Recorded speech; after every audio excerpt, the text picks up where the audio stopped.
All right, hello everybody.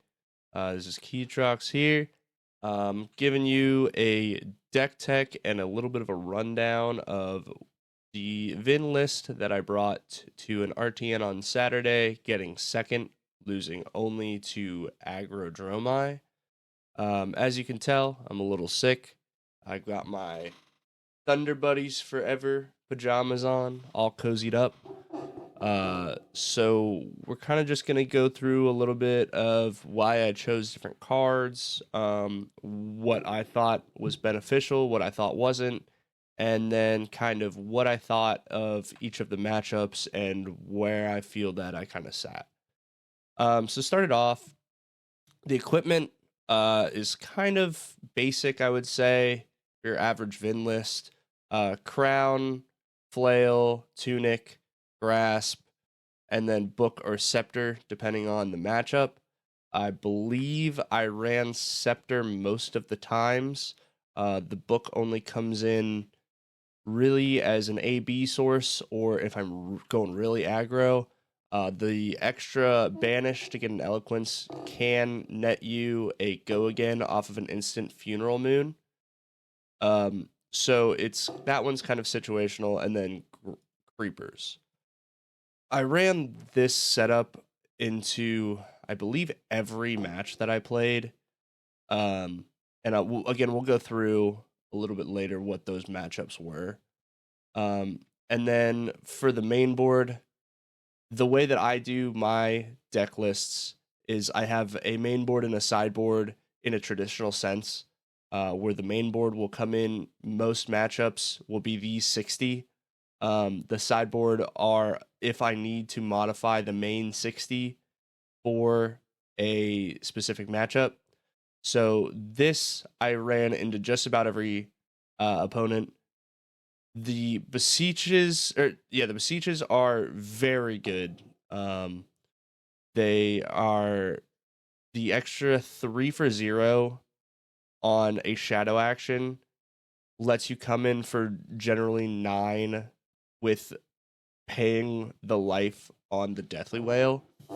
That nets you a 3 and 9 with 2 rune chants coming off of it. I really think people were sleeping on this card for a while. It seems like most people are actually back on it. So I think that one's really solid. The Bounding Demigod was kind of... I think this is a little bit more of a flex slot. I liked the... It ends up being a 4 for 0, or a 0 for 4, out of Banish. Generally, I would use it if I was doing either some other RuneGate card with like a Mauve Skies or a Shadow Puppetry, and it kind of just let you close with dealing more damage. In the cases of a Mauve Skies into a Deathly Whale where I did not have damage, I had not damaged myself, I'll generally follow up that with a flail instead. But in cases where, like, let's say that I play a Widespread Destruction with a Mauve Skies, they block out the Arcane, they block out the actual damage. That pretty much takes their whole hand unless they're using equipment on it. And then if they don't have equipment, or either they're going to throw the last card at it to save their arsenal, it kind of just guarantees that they're not going to have something next turn if they're trying to protect the arsenal. In worst case scenario, this actually was really beneficial. There was one game where I had this in Banish. I had arsenaled a Revel, and so I can play, I believe it was a Mauve Skies in that case. I played a Mauve Skies first. After I had banished a Widespread Annihilation for the turn, bringing me to 1 rune chant.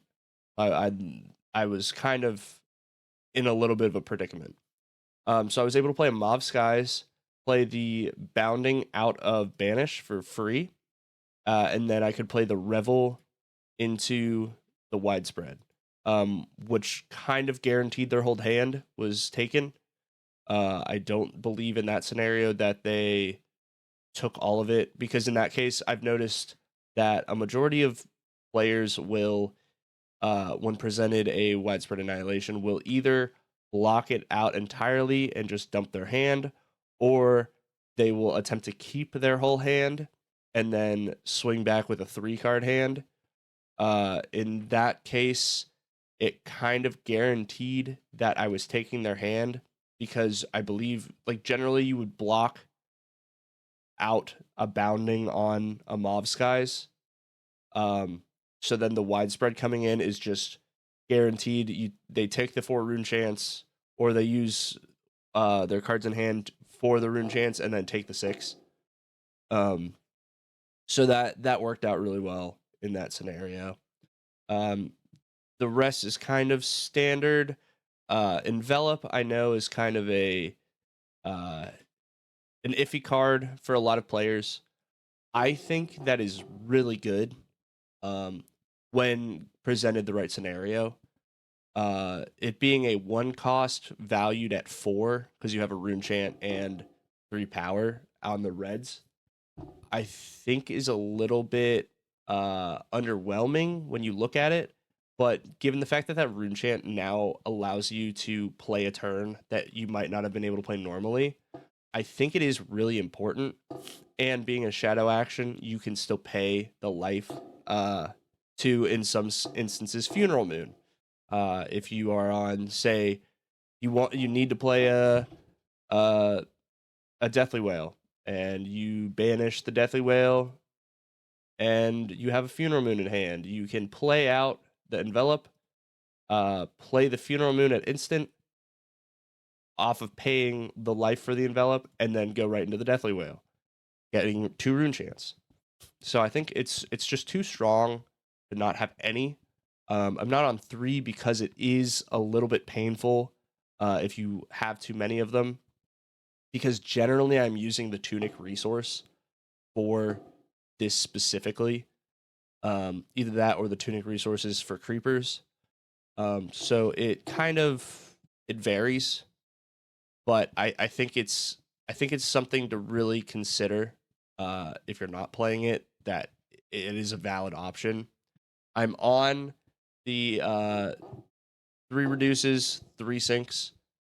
The sinks, the hand fixing is too important in my opinion, and then the reduce obviously gives you the rune chant. I think the reduce is self-explanatory, but the sync is a little bit more questionable. Some people run sigil. I choose sync because I think the hand fixing is more important than the extra arcane. I run Revel in main board.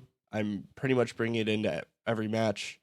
Reduce or Runeblood Incantation also into every match, and then Sonata Galaxia is just a find the incantation. In Guardian matchups, which I did not have any on Saturday, I might search out a Blessing of the Occult. I am currently running 1 in the sideboard, so we have options, but it most of the time it's just the incantation. And then that's pretty much it for the main board. I'm running the 8 Mauve Skies, 2 blues, and then the rest 3 on the rainbow. I think the extra go again's just too good, and it provided a lot of scenarios that were kind of weird for the opponent to block.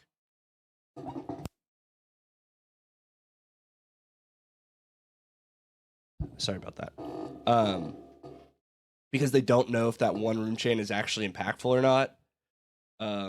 There were some instances where I would say I think there was like a time that I played a Mauve Skies into a Deathly Wail, and then they didn't block it because they thought that the 1 rune chant was insignificant. And then I instant the Funeral Moon, paying the life, closing the chain. That puts me at 4 rune chance, and then Annihilation comes in. So I think it's good. I don't think it's mandatory. I think you could realistically be on 6, but I think anything less than 6, you're kind of risking it. The Evan Fold is obviously for Kano. Spell Void 2 is too good. Shadow of Ursa, I think, is kind of it's an extra banish. It does turn on turns. It can act as a bounding demigon in that sense. You can, for instance, beseech into a shadow, banish something off of the shadow to give it go again, and then revel, and you have been able to convert it into essentially this would be for 6 here, and then the extra whatever attack that you end up doing. I think it's good in the right scenarios. I think it is kind of a flex in that sense, but I'm happy with it where it is. Oblivion for Guardians, Looming Doom for Guardians. I actually will sometimes play this into a Vynnset mirror because Vynnset will generally only run 1 AB. So you can kind of tick them down a little bit throughout, and we know how important that the life advantage is and how much Vin pays for herself to lose life. So if you have like 6 or 7 stacked up and you need the game to kind of go out for a little bit, you can just play this. You forfeit your attack that turn, but you're pinging them for a guaranteed pretty much 6 or 7 if they're pitching to AB, and then they're also like kind of in a little bit of a spot because now they only have a 2-card hand after the banish. So it really only comes in the mirror and Guardians. Chains is Guardians just for the extra card. It's a blue 3 block, and then for brutes, it will hurt their Blood Rush turns. Doesn't turn them off because sometimes they will still have the resources in hand. But it definitely makes them kind of reconsider playing around it. One thing that is very important to remember here is this does affect your Sink Belows and your Crown. Those are draws. I had an opponent play. I played another RTN on Sunday with a little bit of a different list that I was just kind of trying something new because I already qualified on Saturday. And he had a chains out and wasn't thinking about it and crowned, and he was required to banish what was off of the crown. So in reality, he just lost an extra card on top of losing the crown. So if you have your chains out, be sure don't do that unless for some reason you know what's on top and you want it in banish, because you will kind of get kicked in the nuts for that. The Reader Runes kind of can go into anything if you really want to. I was only planning to play it into Guardians, but it is a rune chant generator. You can play it off of creepers at instant. You can do some cheeky things with it, but I kind of was just relegating it to a sideboard for Guardian, and that was my plan. This Nebublade was actually originally a husk. I decided to change it. The husk was in what was in the list on Saturday, but the husk really I was only planning to bring it into Azalea. Right now, because Kano is so impactful, KO and other brutes will still bring AB. So depending on what they think we're gonna do as Vin, they could bring in the AB and slow the game down a little bit. And having that blood debt every turn just kind of puts us on too tight of a clock, and I'm not really a fan of it. And then the Quill Hand was specifically for Kano also, just for the AB, and then the pop off rune chance to kind of like finish out the game. You can break it the last turn and then send something while still keeping cards in hand that you would maybe need to make the extra rune chant. I think that losing the AB just to be able to send something and keep cards in hand in that scenario is too strong. Um, but that was the plan. I actually didn't end up matching into any Kanos, so I wasn't able to put that into practice. But in my testing, that's kind of where I settled with it. Hey guys, Future Kia Trucks here. I wanted to do a quick interjection. When going through the video, I realized that I had missed something that I really wanted to talk about, and that's why I am not on Art of War. Art of War is a fantastic card. Generally, you're using the +1 to get a mobs guy's hit in that they blocked out. You're using the Go Again enabler to chain multiple attacks. You're using the Banish to get an extra card into Banish to, again, either chain multiple attacks, set up for another turn, draw some cards. Great card. However, what does Vynnset struggle with? And it sure isn't the high damage turns. Vynnset, I think, struggles consistently with the consistency. And when you're struggling to get a rune chance, you're struggling to send attacks, send damage, you're just trying to set up, and you really just need something to kind of enable turns. I don't really think it's Art of War.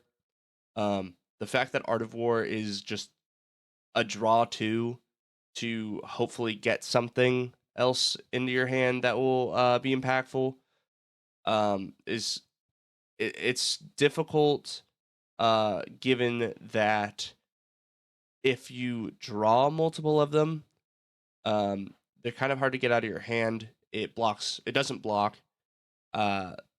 It pitches for 2, obviously, but because Vynnset doesn't pitch very often, the largest source of pitching that we do, or the largest target of pitching that we do, is generally the Grasp. But if we are chaining Rune Chance together like we generally want to do, the Grasp is going to be more expensive than the 2 cost anyway, and you might not have the extra card in hand. You might need the Shadow or a non-attack action for a Revel, and you can't do it off of a Art of War. So there are instances, obviously, where it sees a lot of use, and you really wish that you had an Art of War. But I felt that there were more instances where I had wished that I didn't have an Art of War and instead had an Envelop in Darkness, which is what replaced it. Being a shadow non-attack action, it can you can ping the 1 damage. If you want to say send a Deathly Wail, it enables Deathly Wail for 12 because of the 3 rune chance, and then the +3, and then also gives you the extra rune chain on the back end of it. I just think this card generally helped me more than Art of War did. Art of War, again, great card. I think the pinnacle of the damage presented in a turn for me when testing was 39. So I did a lot. But I think that the deck doesn't really struggle too much with the high damage turns. It struggles with the setup for those high damage turns, and I just didn't really think Art of War gave that to me. Maybe in the future I'll go back to it. I'll probably try it again. Especially if we get another shadow non-attack action that makes a rune chant, preferably for 0. Then that might replace Envelop in Darkness, and then Art of War fits in somewhere else. I think the card probably does have a place somewhere, at least in the future.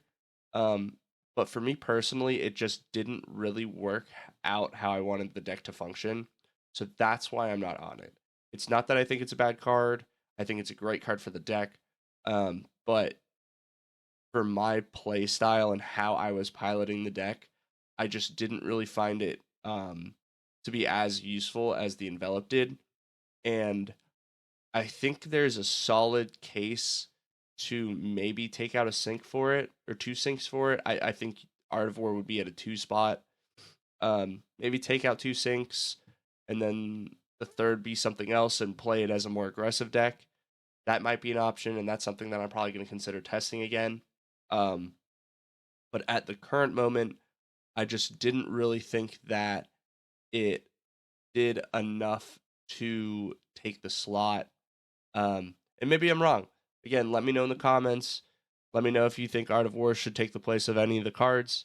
And I want to see what you think.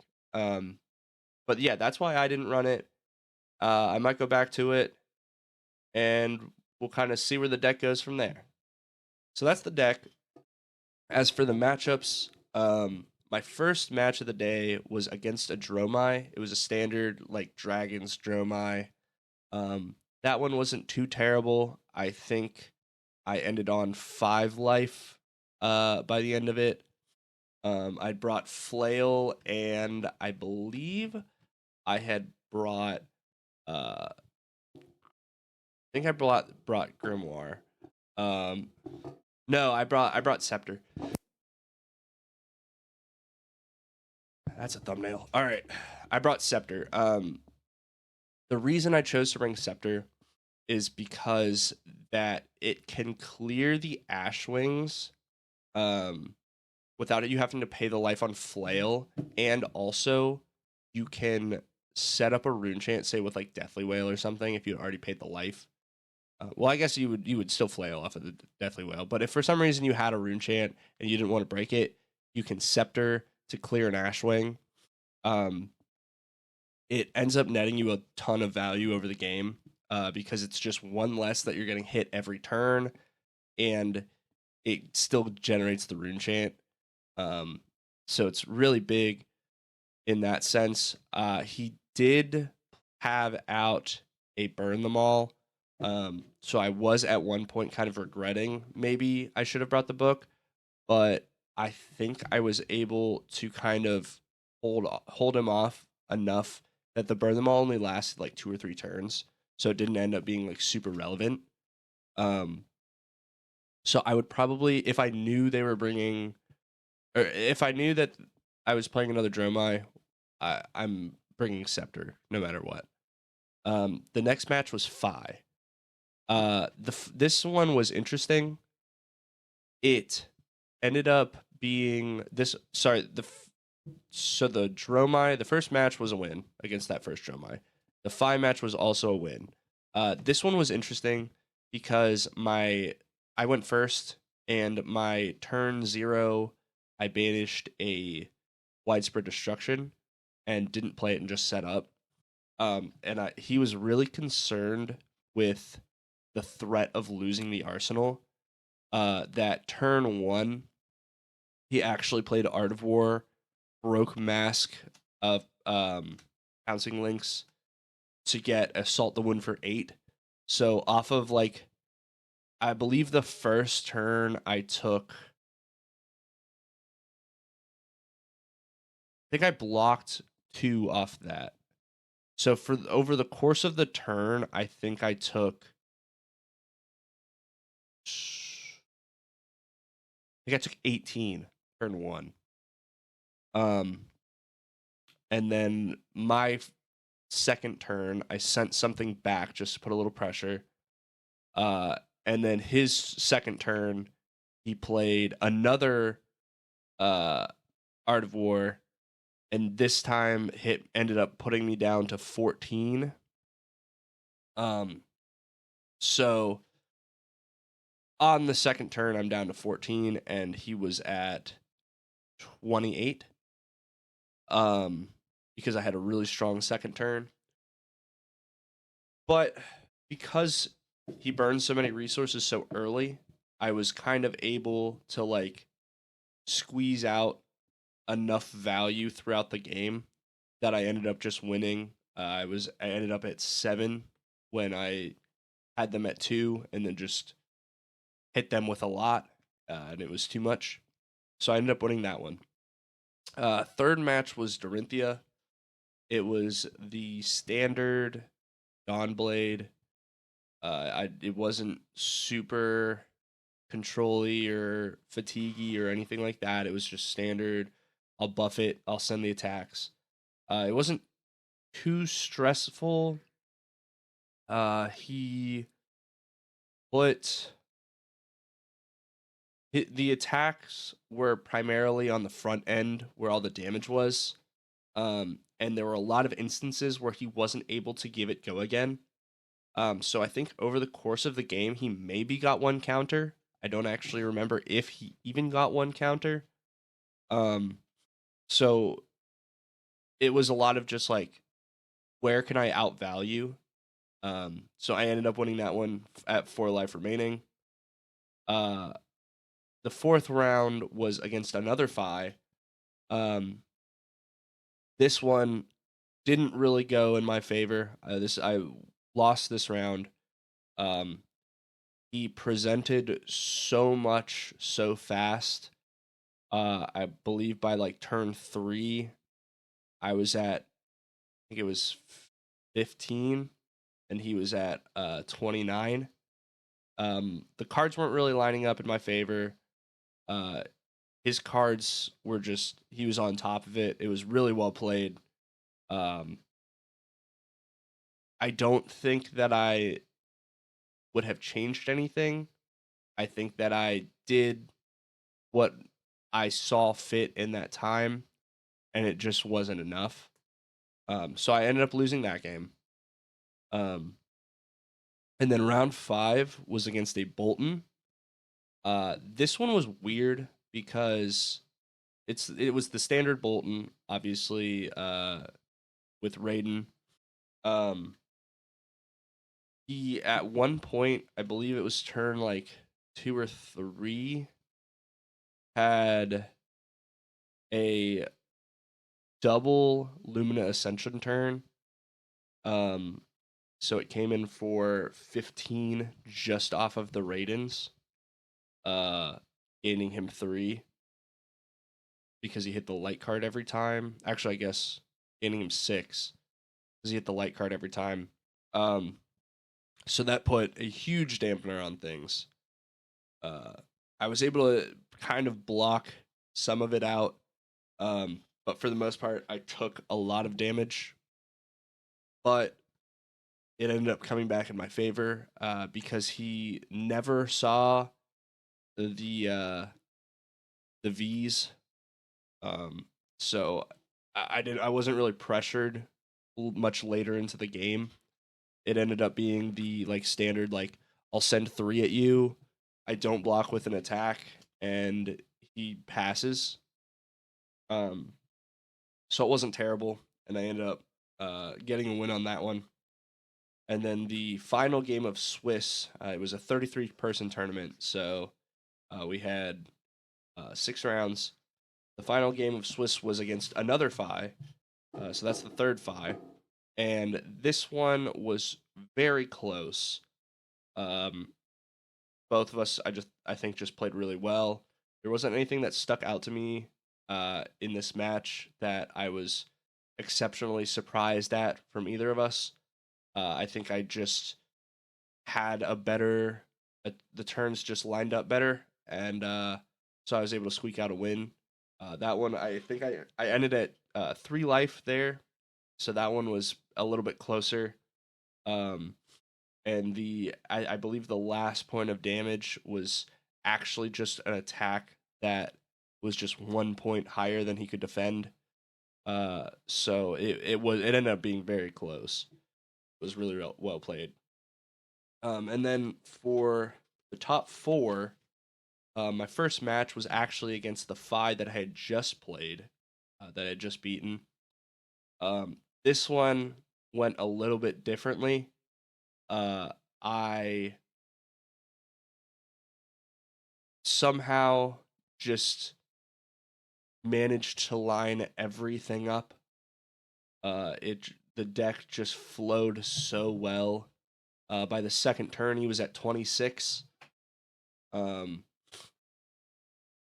It was I just presented a lot of damage, and it wasn't able to be blocked. It was just too much. I believe he did not run AB. Actually, I don't think he ran AB in either game we played. So, knowing that going into the finals and knowing how he played did also help me because I was able to kind of set it up in a way that I knew what was going to happen. I knew that if I just put enough arcane out, I was just going to end up getting it. I ended the game at 13, putting him down to 0. And I think going into my final turn, I took like 8 from 21. So it was really kind of, I could have blocked it, but I just knew that my next turn was just going to be so strong that it didn't matter. So I ended up getting that win. And then that was my top 8. My top 4 was against Uzuri. This game was probably my most hard fought the entire day. My opponent played so well. As you can see from the list, I don't run pummels, but they considered whether or not I might run pummels. They overblocked in some cases, which did help me. But obviously, in our tournament, it was judge's discretion whether or not open deck lists were allowed. Our judge chose not to. So my opponent did not know whether or not I ran pummels. Had they known that, I think that they would have been a little bit more cautious, or a little bit more protective of their hand. There were a couple cases where, again, they overblocked thinking maybe I had a pummel, but I never would because I don't run it. And it ended up being the last, like, 4 or 5 turns was just take 1 blood debt to set up. The next turn, I send an attack. He blocks with the whole hand. Take a blood debt. Do it again. So I was getting a little bit antsy. They were at 3 and I was at 10. And it was 2 turns of blood debt. I'd paid a life for each of those turns trying to knock him down, and I just had too much damage. And they just couldn't block it. So I took that game, putting me into the finals. The finals being against a aggro Dromai, an exceptional player. He just I tend not to use names because I don't know if some people are kind of protective of their location and they don't want to be known when they went to certain tournaments. But this player had won previous large scale events, callings and such. So I knew they were already an exceptional player. And when he had sat down across the table from me, I went first. I had a little bit of a setup, and he came out with Ravenous Rabble, and then another Go Again attack, and then an E-Strike for 7. No dragons. That's kind of when I had a little bit of a wake up and realized that I did not have enough practice into the aggro Dromai matchup that does not use dragons. So it just it ended up being too much for me to handle.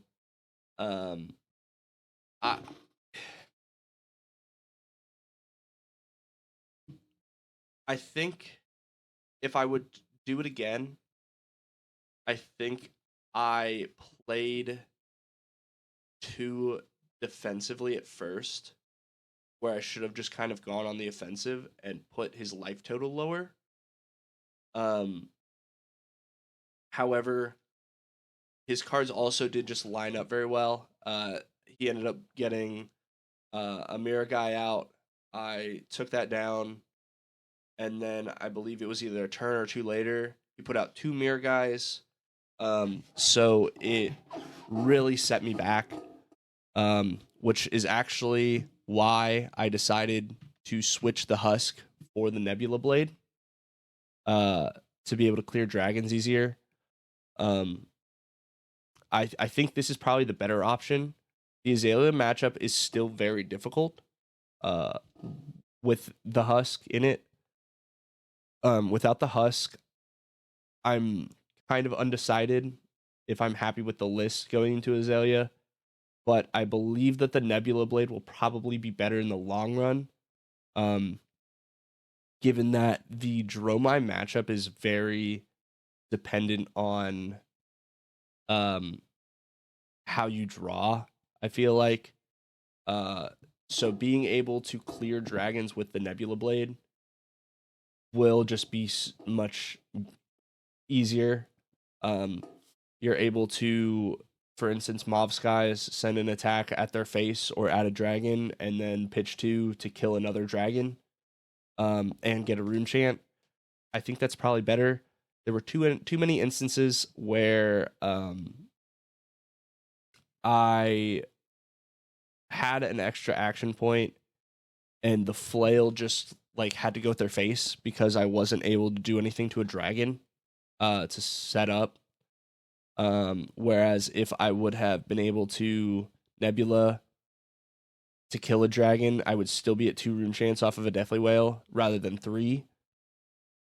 Well, actually, no, it was still, I still get in 2 with a flail because they generally block it out.